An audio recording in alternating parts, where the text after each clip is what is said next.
Assalamualaikum semuanya. Lanjut di part 2 mengenai organ dan sistem pencernaan pada manusia. Organ pencernaan manusia terdiri dari mulut, kerongkongan, lambung, usus halus, usus besar, dan anus. Organ pencernaan yang ada pada mulut manusia terdiri atas gigi, lidah, dan air liur. Gigi berfungsi untuk menghancurkan makanan, sedangkan lidah berfungsi untuk mengatur letak makanan. Sementara itu, air liur berfungsi untuk membantu melarutkan dan menghaluskan makanan saat dikunyah. Air liur diproduksi oleh kelenjar ludah. Kerongkongan merupakan organ penghubung antara rongga mulut dan lambung. Kerongkongan berbentuk menyerupai tabung panjang yang terletak di bawah faring sampai lambung. Lambung merupakan organ pencernaan terpenting pada manusia. Di dalam lambung terdapat otot lambung, enzim, dan larutan asam lambung.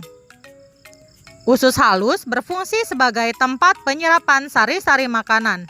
Usus halus dibagi menjadi 3, yaitu usus 12 jari, usus kosong, dan usus penyerapan.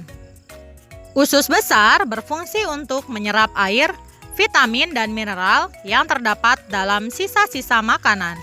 Usus besar terbagi menjadi 3 bagian, yaitu usus besar naik, usus besar melintang, dan usus besar turun. Permulaan usus besar disebut usus buntu. Pada usus buntu terdapat tambahan usus yang disebut umbai cacing. Pada bagian akhir usus besar terdapat rektum. Rektum ini akan bermuara pada anus. Anus terletak di bawah rektum atau tempat penyimpanan kotoran. Jika rektum sudah penuh, akan muncul rasa ingin buang air besar. Anus menjadi saluran pembuangan sisa-sisa makanan dalam bentuk tinja atau feses. Sistem pencernaan manusia dimulai dari mulut. Di dalam mulut terjadi sistem pencernaan mekanis dan kimiawi. Pencernaan mekanis terjadi ketika makanan dicerna oleh gigi dan lidah. Sementara pencernaan kimiawi terjadi ketika makanan dicerna oleh air liur. Makanan yang telah dicerna di dalam mulut kemudian melewati kerongkongan. Di dalam kerongkongan terjadi gerak peristaltik. Gerakan ini akan mendorong makanan masuk ke lambung. Lambung mencerna makanan secara mekanis dan kimiawi. Pencernaan mekanis terjadi ketika makanan dicerna oleh otot lambung. Otot lambung berfungsi untuk meremas dan mengaduk makanan. Sementara pencernaan kimiawi terjadi ketika makanan dicerna oleh enzim dan larutan asam lambung. Enzim berfungsi untuk mencerna makanan menjadi molekul-molekul yang lebih sempurna. Sementara larutan asam lambung berfungsi untuk membunuh kuman yang masuk bersama makanan. Setelah dicerna lambung, sari-sari makanan diserap oleh usus halus. Usus 12 jari mencerna makanan dengan bantuan getah pankreas dan getah empedu. Getah pankreas dihasilkan oleh kelenjar pankreas, sementara getah empedu dihasilkan oleh hati yang berfungsi untuk mencerna lemak. Usus kosong mempunyai kelenjar yang menghasilkan getah pencernaan sehingga terjadi pencernaan secara kimiawi. Usus penyerapan memiliki ujung-ujung pembuluh darah pada permukaan dinding usus. Pembuluh darah berfungsi untuk menyerap sari-sari makanan. Bersamaan dengan penyerapan sari-sari makanan oleh usus halus, usus besar menyerap air, vitamin, dan mineral yang terdapat dalam sisa-sisa makanan. Di dalam usus besar terdapat bakteri Escherichia coli yang berfungsi untuk membantu proses pembusukan sisa makanan. Anus menjadi saluran pembuangan sisa-sisa makanan dalam bentuk feses. Jika tidak dibuang, sisa makanan dapat menjadi racun bagi tubuh. Agar lebih jelas, perhatikan diagram sistem pencernaan manusia berikut ini.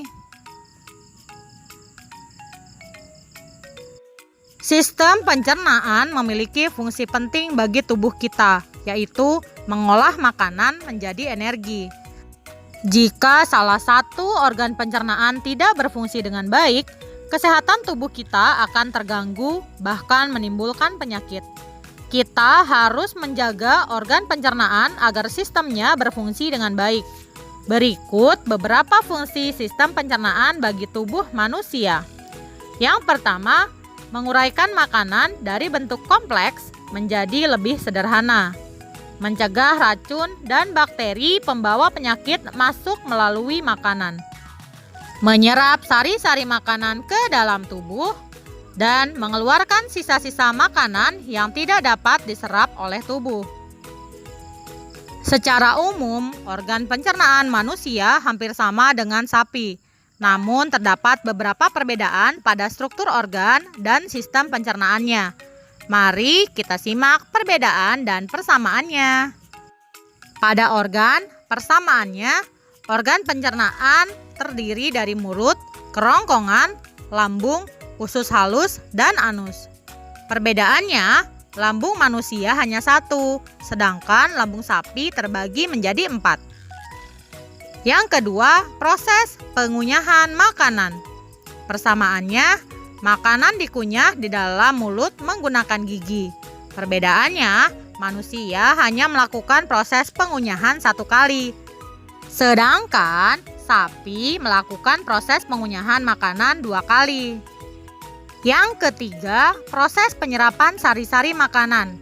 Persamaannya, proses penyerapan sari-sari makanan dilakukan di dalam usus halus. Perbedaannya tidak ada. Yang terakhir, proses pengeluaran. Persamaannya, sisa makanan dikeluarkan melalui anus dalam bentuk tinja atau feses. Perbedaannya tidak ada. Siapa di antara kalian yang suka menunda-nunda makan? Hati-hati, menunda-nunda makan adalah salah satu penyebab penyakit MAH.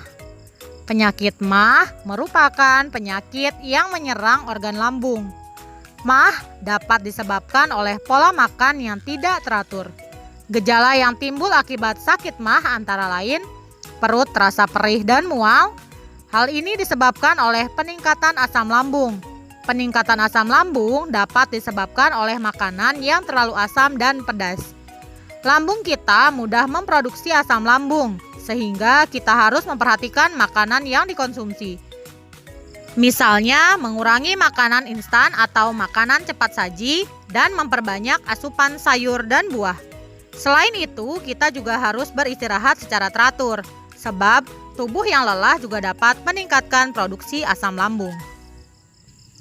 Demikianlah materi kita hari ini. Semoga bermanfaat. Wabillahi taufik wal hidayah. Wassalamualaikum warahmatullahi wabarakatuh.